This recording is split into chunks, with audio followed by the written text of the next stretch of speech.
Hey, what's up, everybody? You are watching Shaping Your New Start Education Podcast. I'm your host, Dr. Phil, too, and I'm so excited that you have decided to join us.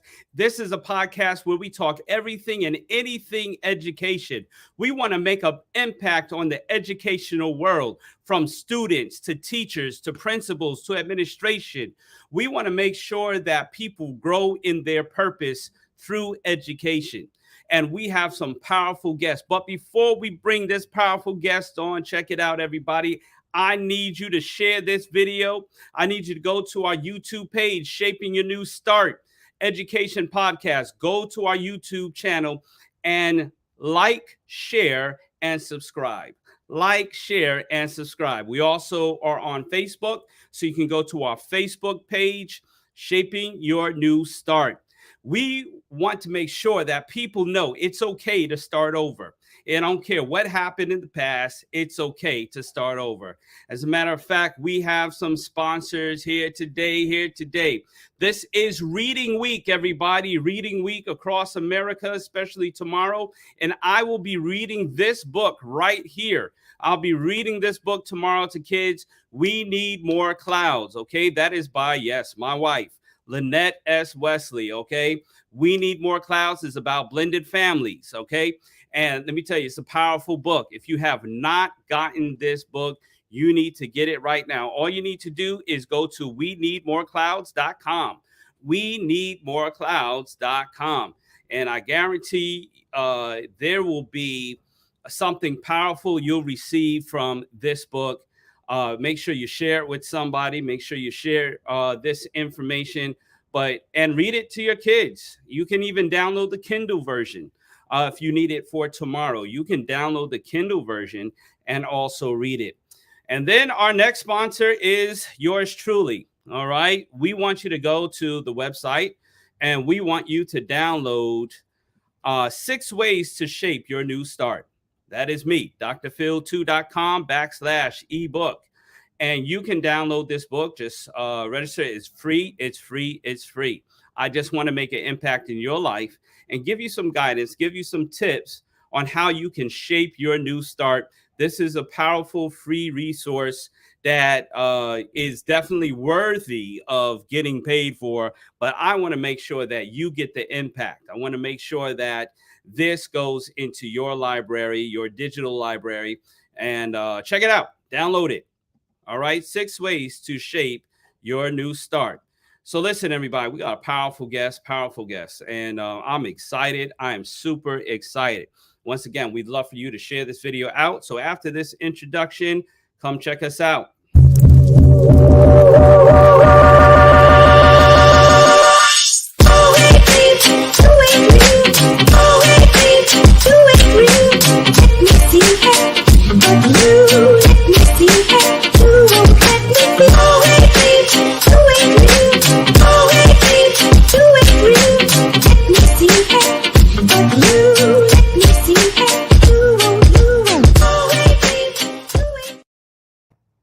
Hey.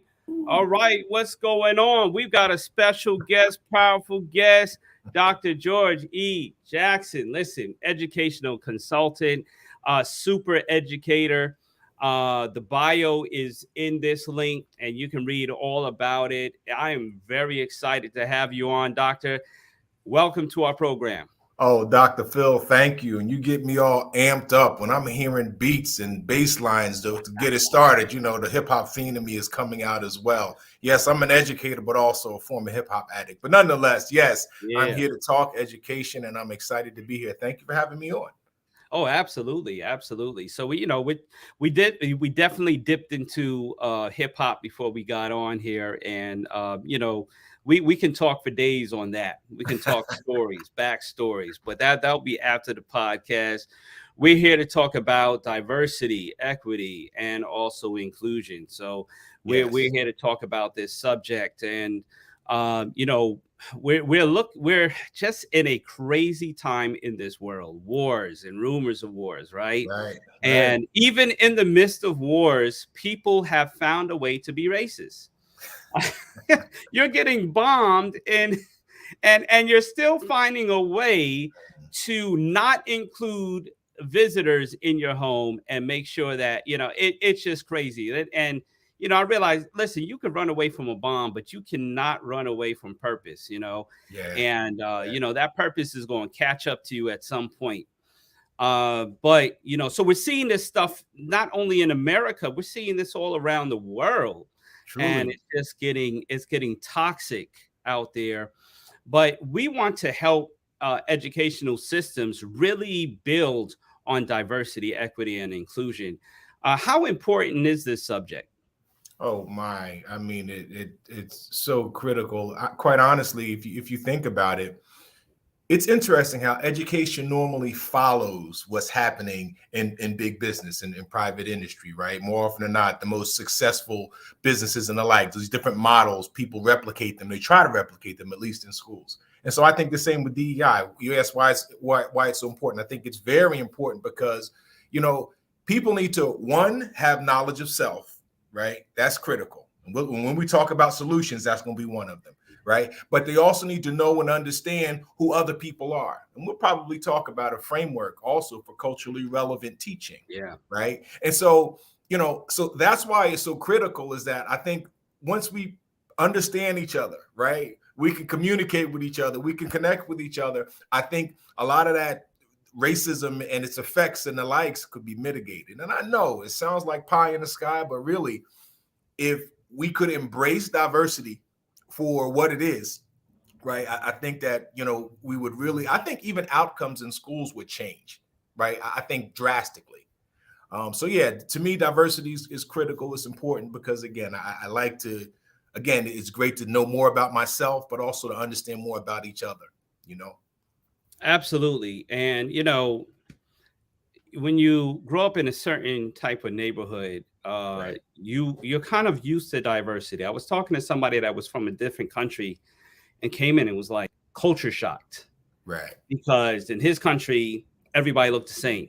Maybe right. you're from this type of the world, but everything is kind of centered in, and he was from the Middle East, right? And Uh-huh. everybody pretty much had the same look and everything. But you come to Right, America, now you see black, white, Hispanic, right? right, In just different variations, different hues, and it was a culture shock.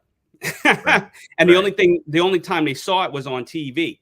And then, of right. course, through TV, people have a different perception of cultures if you didn't grow up around that culture, Right. And you see, know. and I say, and I see, Dr. Phil, and that's what speaks to the importance of diversity, right? Is that these are the images that people see. These are the images that are ingrained in our minds, right? Unconsciously, this is what we see, what we think all the time. And so, so that's part of the reason why it's so important. And quite honestly, even when we're looking at schools, right? When we look at materials in schools, when we look at those who are leaders, knowledge of self, I see the drop and I feel that.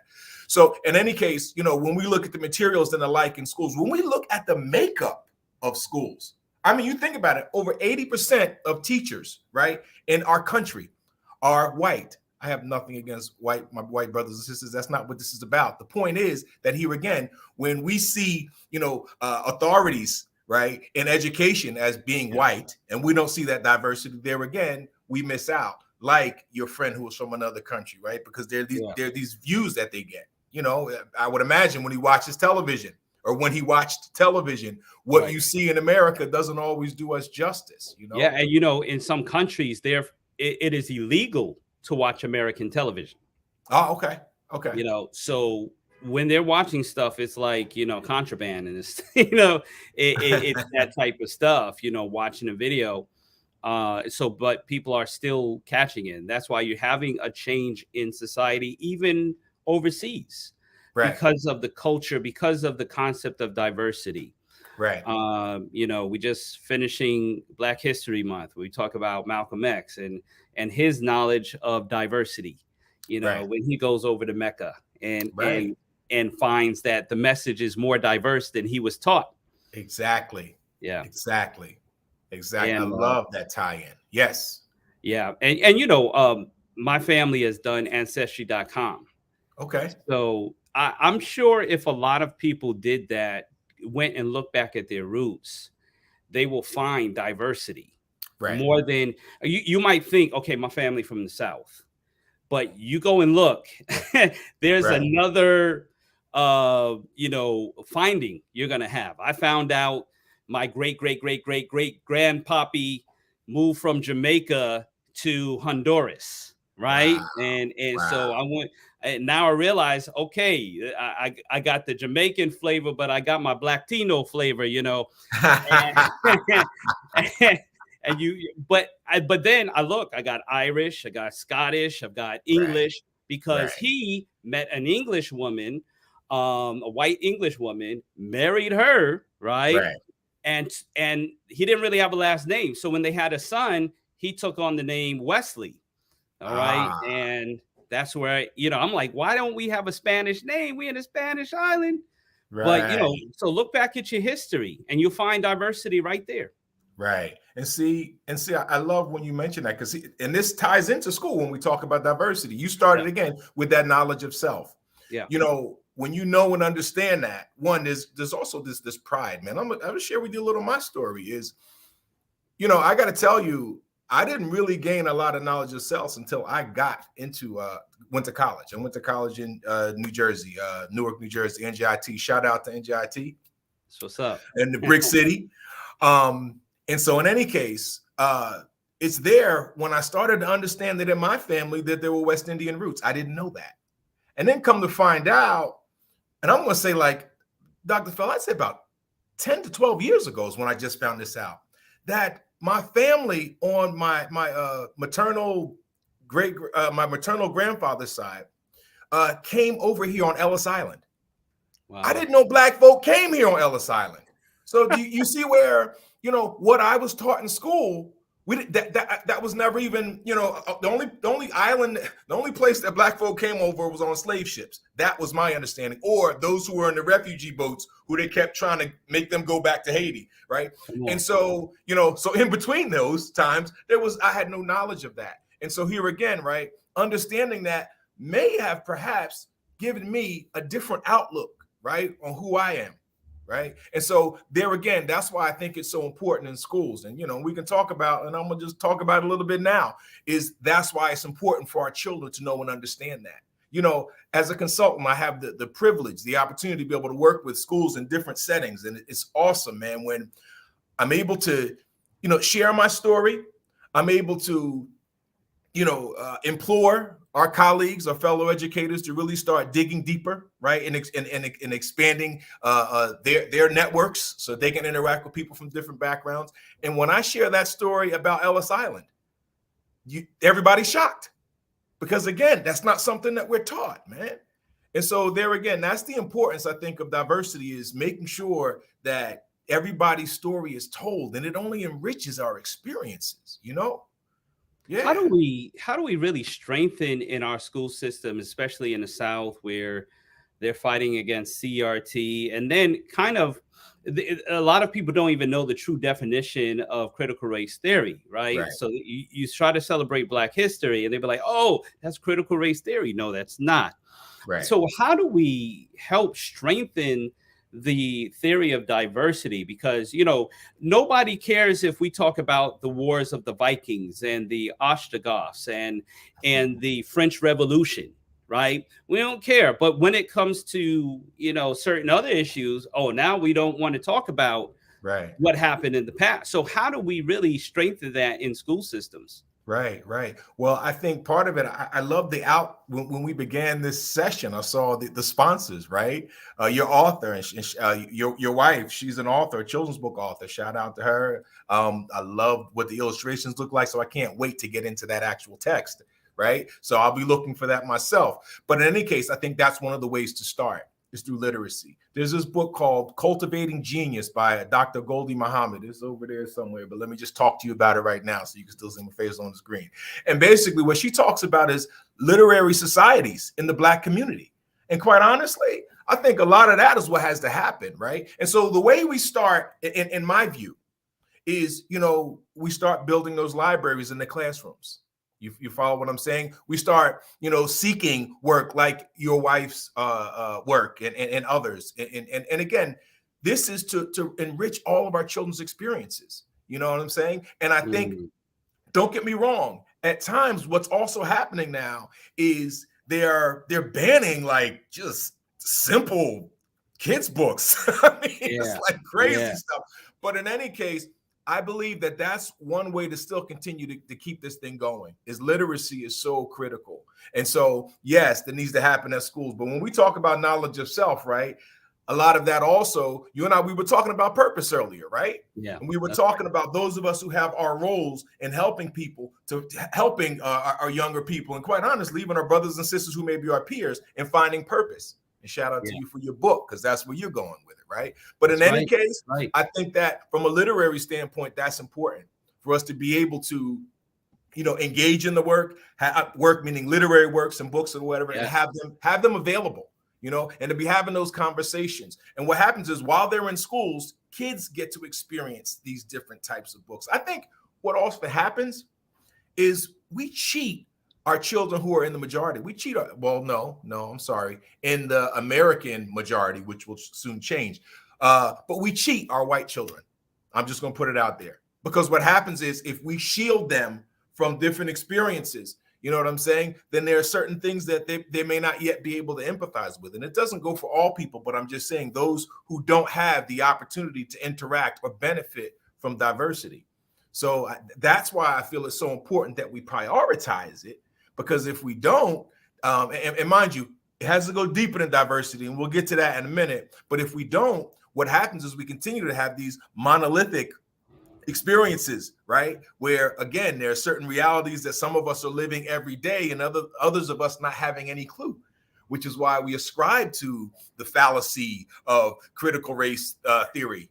And I'm sorry, when I say fallacy of it, I mean, when people don't have a definition. I'm actually doing some work on that right now, doing a talk on it. And it's so funny how there's so many people that come up with all these different definitions, all of them false. So in any case, so critical piece there, diversity. We need to make sure it's good for all of our children. This is how we change. What you're saying about literacy, because isn't that what the Harlem Renaissance is all about? That's it. Somebody said the danger of a single story. That's right. The danger of a single story. So, it's more along the lines of the Harlem Renaissance was really about revitalizing talent, revitalizing literacy, revitalizing poetry and book writing. And so you have these great authors come out through this time of the 1920s and the 1930s, and always featured even a poet like Arna Bontemps, who was a teacher for one of our school systems back in the day, Harlem Academy. Wow, I didn't know that. Arna Bontemps was a major part of Harlem Renaissance. Right. And, he was a professor at another HBCU in Alabama, called Oakwood now University, back then Oakwood College. And so, we have these different influencers, but they wrote, and I was watching the whole Frederick Douglass on HBO, just the phenomenal speeches he had. I didn't catch that. Okay. Man, it's powerful. It's powerful. And, it just inspires me. Like, man, you know what? We got to keep writing. It inspired me to go get the PhD because, at the end of the day, we've got to get those terminal degrees, and we got to really make the impact with the things that we do for ourselves. So not only knowledge of self, but investing in self. Right. Let me give a shout out to the book right here. Are There it is. we all right? All right.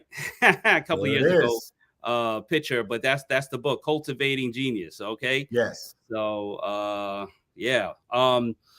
You know, so yeah, keep speaking on that because it is a powerful thing for us to keep writing. So I love how you mentioned writing and you talked about, you know, the Harlem Renaissance. So when you do, I'm picturing Langston Hughes sitting at a table with somebody, you know, I'm picturing all of that right now.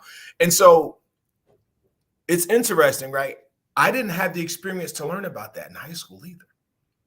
And so here again, right, learning about that opens people's eyes. I remember a colleague of mine, she happens to be white, and she was talking to me about her experience learning about the Harlem Renaissance and the poet Claude McKay, you know, and so here again, right, that had an impact on the way that she views the world, right?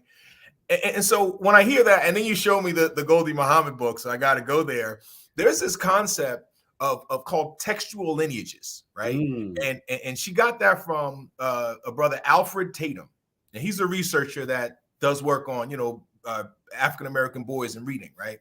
Yeah. And so the whole idea of a textual lineage is, I don't know if, well, let me just go on with it, is basically you're tracing back to, and mind you said Frederick Douglass too, Dr. Phil. That's what made me think about this. You're tracing back to your history and literacy, right? And these things help shape your worldview. So the first thing that you may have recalled, you know, reading before, what have you, that may be one thing that's part of your textual lineage, and it may have inspired you to read something else. So let me just give an example. For me, and I want you to pay attention to the gaps in my textual lineage, and that'll kind of speak to the importance of diversity. And I'm going to talk about equity and inclusion on this one, right? Okay, I can recall, you know, perhaps reading and knowing phonics and knowing how to decode words and all that, great. And I can remember, I think, reading Dr. Seuss' Cat in the Hat, because, you know, those words, oh, Dr. Seuss, tomorrow's, you know, March 2nd too, right? But I could actually apply, you know, what I knew about words, and I could actually read them. You know, a lot of sight words and all that good stuff. Fine. I'll be honest with you.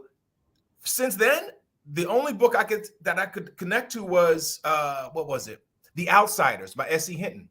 And at the time, I thought S.E. Hinton was a man, one. And two, why did that book appeal to me? It appealed to me because now this is an author talking about things that I thought you couldn't talk about in school. When you talk about gangs and you talk about different social groups, you know, and so that made me want to read. So I wanted to read more. So then that led me to read That Was Then, This Is Now from her, right? Talks about issues with drugs and so forth and so on. But then it stopped. And then what happens now, and I'll wrap this up in a moment, Dr. Phil, but I remember working you remember The Wiz, right? Nobody beats The Wiz. That's where Biz Markie got his song from. Right? Well, I used to work at the record store, The Wiz, down the village, 14th Street. And I remember, you know, there was this gentleman, I don't know if he was homeless or not, but it looked like he had all of his things with him. But he would sell books on a crate outside of the record store. And I remember seeing him one day, just looking at the books, and he said, "Young man, have you ever read the autobiography of Malcolm X?" Now, mind you, I am in my senior year of college. I said, "No, that man, you would have thought I stole his lunch or something." He said, "What? You haven't read that book?" He said, "You know what? Come back here tomorrow. I'm going to get the book and I'm going to sell it to you." So this man, he went to Barnes & Noble somewhere, picked it up and sold it to me. So my point is this, Dr. Phil, is there were gaps in my textual lineage because there wasn't work that I could relate to or that moved me. Now, mind you, once I read the autobiography of Malcolm X, and we were just talking about that, where Malcolm X started to see and understand, you know, that it wasn't the way he thought it was, right? Yeah. As far as understanding people and realizing that, no, not all white people are devils, right? And so, you know, that led me to start to read other authors, which led me to read other authors. I don't know if you've read Man Child in the Promised Land by Claude Brown. Actually from Newark. But the point is, there are a lot of these coming of age stories and the like that I was drawn to, and I kept eating it up because it was like, wow, where were these Black authors when I was growing up? They were there, but I didn't have access to it. So that's why in these schools, it's very important for us to make sure that our students do have access to it, but it also starts with making sure that our teachers are aware of it, and that our teachers, again, whoever put knowledge of self in the chat, put it up there again. They have to have knowledge of self and understand, what's going on in the world and realize their impact. That's right. Word. My imprint was the book and the story. I don't know who wrote it, but it was the story of Jackie Robinson. Yes. And my father was a big Met fan, so I became a Met fan. But see, I became a Met fan because I saw Doc Gooden. I saw Darryl Strawberry. Right. And, they were the influencers of that time, right? I mean, you had the George Fosters, and different other players. But for me, it was Darryl Strawberry, Doc Gooden. Right. But guess what? I read the whole book from cover to cover about Jackie Robinson. Right. And that was an imprint for me for life. So, I would read those stories, and, I now I have a Jackie Robinson jersey. I got the Brooklyn Dodgers hat, right? Right. Kind of do the right thing, Yeah. Mookie. You've got to know what your past is. You got to know what your history is. Right. I'm really passionate about learning, my family history.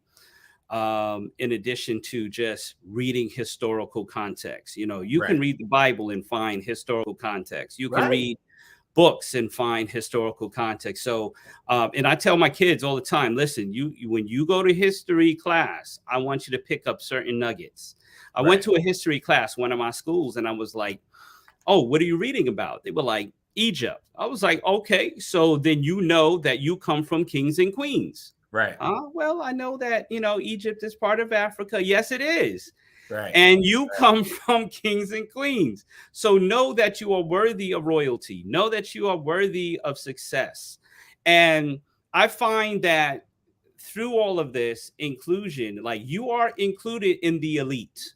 Right. You are included in those who are successful. You have to have that mindset, because you ask a majority class, hey, do you think you're worthy of success? And they're hesitant to raise their hand. Right. And I think where a lot of that may come from, Dr. Phil, is situations of like, all right, we talked about diversity now, right? A lot of times if we treat diversity like a checklist thing, okay, now we have people from different backgrounds, ethnic backgrounds at the table, but who's the one that gets to speak? You follow? And so now here again, I might not feel confident, or may not feel, you know what I'm saying, that I do have something to offer unless I'm encouraged and given that opportunity to be able to speak. And that's pretty much what inclusion is about, right? Is that it's more than just having that person there, but making sure that that person now is able to make a contribution. You follow me? I remember, I'm a former principal. And I remember we developed a school-wide vision. It started with the children's ideas, teachers, and my staff, we worked together. And then I wanted parent input as well. And I remember, I'll never forget this statement from a parent, because at our school, we were very inclusive, not only racially, not only socioeconomically, but neurologically. We had a lot of students in our school who had autism. And it was awesome because, we were all together. We were a school family. Yeah. And one of our parents who had a child who had special needs, she said, I want my child to not be merely tolerated, but to be meaningfully included. And man, look, I'm still quoting that woman right now. And that was about 7 years ago at this point. But that's what inclusion is about, making sure that our voices are heard, right? Making sure that we're hearing every voice that's at the table. You follow what I'm saying? And so that in itself is why I think that that's so important. I mean, when we look at special education, that's already been, a venue by which we would include. But like that parent said, it's got to be a meaningful engagement, not just a mere tolerance, like somebody just shows up, the quota. Okay, we got three Black people. We got 2 Hispanic people. We good. No, that's not how this goes. We want to make sure that, and hey, when that happens, that's when, again, see, our children take cues. So they're watching who has power, who has privilege, who has voice, right? And so that's why, again, as educators, it's important for us to make sure that we enable these different voices to be heard, which that's kind powerful. Of goes to equity. But we'll go there in a moment. Yeah, no, intentionality is powerful.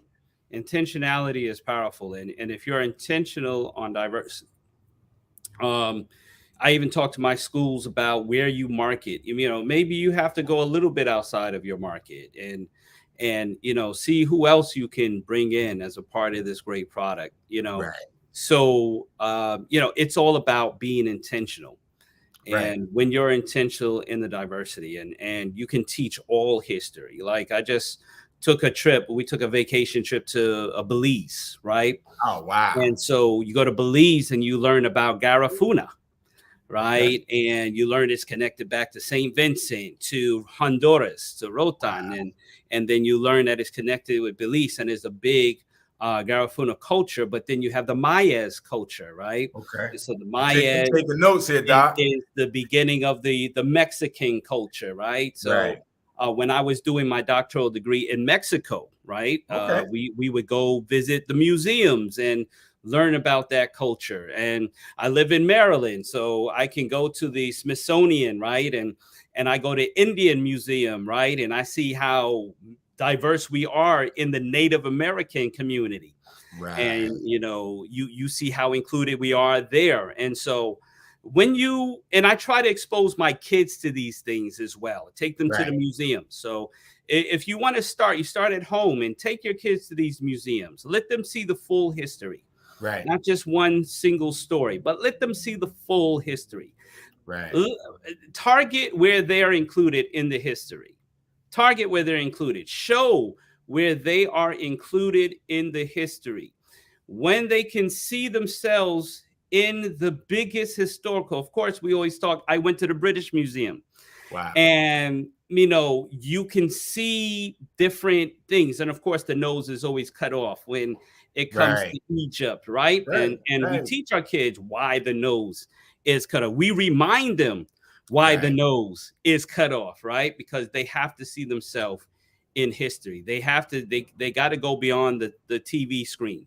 Right. And the more you read about it, the more you discuss it, the more you understand it. Hey, you are included in this major part. Right now, there's about 9 African American or Black billionaires in America. 9. There's Counting. more beyond America, but Right. right now you have 9. Rihanna being the 9th.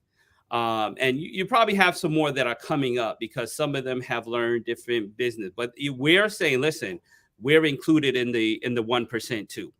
Right. Right. Right. Right. Right. I like how you tied that in. Yeah. Definitely. Definitely.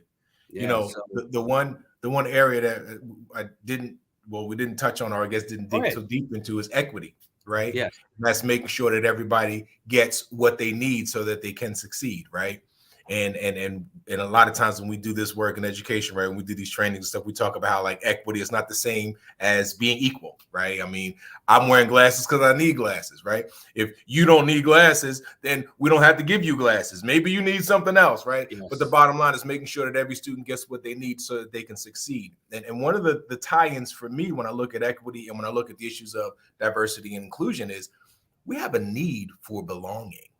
So when you look at Maslow's hierarchy of needs, right? We talk about, there are these basic needs that we need, as far as like being able to eat and sleep and have clothing and feel safe or what have you. But there's also this need of belonging. And so here again is where they kind of mesh together. The D, the diversity of making sure that we can embrace the differences, understanding our own and appreciating others, right? And then inclusion, we want to make sure that people are meaningfully included, but it also, in order to make sure that everybody gets what they need, we need to make sure that here again, that there is a sense of genuine belonging, and that we're not othered, because again, that's a lot of times what's been happening, which is why we are where we are as far as a lot of these issues that we're having in the society right now, right? This whole us versus them, foolishness. So, growing up in the 80s, a lot of the schools I went to were diverse. I mean, it was no thing to have, Hispanic friend or white friend or white right. neighbor, Black neighbor. It was nothing for us to get together, play ball, and especially in New York. Growing up in New York, it was more of a thing. I went to a diverse school, then I went to an all Black school, then I went back to a diverse school. And and then it was inclusive of Filipinos and Asians and Hispanic and Black and so I grew up with understanding different cultures while still being proud of my culture. Right. I still Right. embraced other cultures. I Right. wanted to learn about other cultures. So I want to learn what food you like. I want to learn Right. what is the major food of your country, of your place, of where you're from, or from Right. your state. Maybe it's barbecue, right? And maybe it's a southern style of cooking, but different from this. So I want to learn your culture.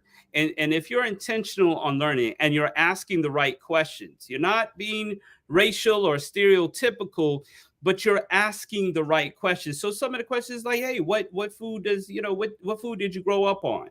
Right. Right. What style of music did you listen to? And so my father listened to an array of music from Right. country to gospel to your Ray Charles and your Right. Sister Soldier, which he gave a shout out to him at his retirement, right? Oh, Well, wow. maybe my Wow. sister's going to correct me. I Will Survive. Who did I Will Survive? Was that Gloria Gaynor? Gloria Gaynor? Yeah, Yes. I had to be corrected on that. Gloria Gaynor.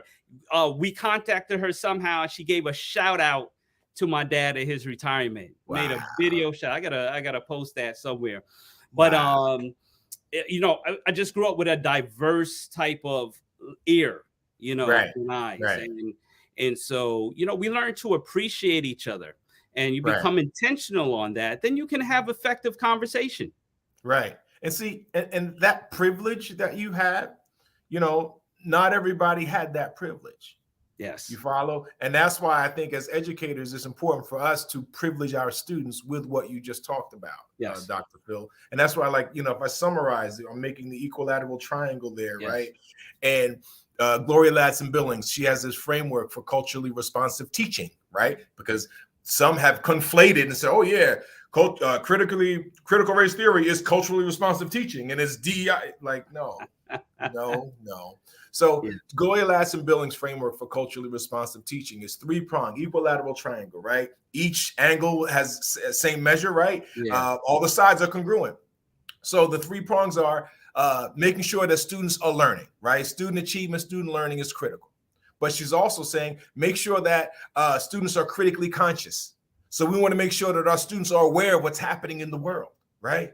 And then the third prong is to make sure that they're culturally competent. One, making sure that they know and understand their culture, and then they are well versed and understand at least one other culture than their own. And so that in itself was what, she says makes a culturally responsive teacher. And again, right, those two are even confused, right, sometimes. And so in any case, that's a lot of what I'm hearing you describe, Dr. Phil, that you've experienced, and so that makes you so aware of what's happening in the world and different cultures and the like. And that, just enriches anyone's educational experience. I'm sure you've heard the adage, right, of, if you want to get rid of I don't know if they said get rid of bigotry or whatever, then travel the world. Because what's going to happen if you think about what happened to Malcolm X? It's a great example, right? Yeah. Is you start to realize like, whoa, the world is not what I think it is. Yeah. I mean, I have a daughter, our oldest daughter, my wife and I. She's been traveling the world, man. Right now, she's living in Colombia. Right, she's a Fulbright scholar, and she's traveled to so many of these Latinx countries. And boy, there were more Black people in Cuba than you would ever know. And I wouldn't have known, but she's been there, right? And so, and then she has an eye, if nothing else, from home, from a knowledge of self standpoint, she knows how she's fearfully and wonderfully made, right? As do I, right? And so in any case, knowing and understanding that, she's looking at certain things and she's noticing, the way the world works in different areas of the world. But in any case, it opens your eyes to be able to see and do and experience things like that. Otherwise, you'll come up thinking the way I did until I got into college, is that the world was, for me, it was like the world was white, Black, Puerto Rican, Chinese. Like, that's how limited the view was. And so, fortunately, one, for my children, we were able to expand and go beyond that. But that's why I'm so proud and grateful to be involved in the work that I do. because it's now a matter of how do we enrich our classrooms, no matter what the racial makeup is in your classroom, so that our students can better understand and appreciate people who are different from them. Let's talk about you for a bit. Everybody, you can follow him on Twitter, G.E. Jackson. All right, at G.E. Jackson. Is that the same as Instagram or? I think my Instagram is GEJ Junior. Okay. But Okay. So we'll put that up there. I'll text you that. I'll text you that, Dr. Yeah. Phil. Yeah. So, do you have a book that's out? How can people I see the love work that. that you're doing?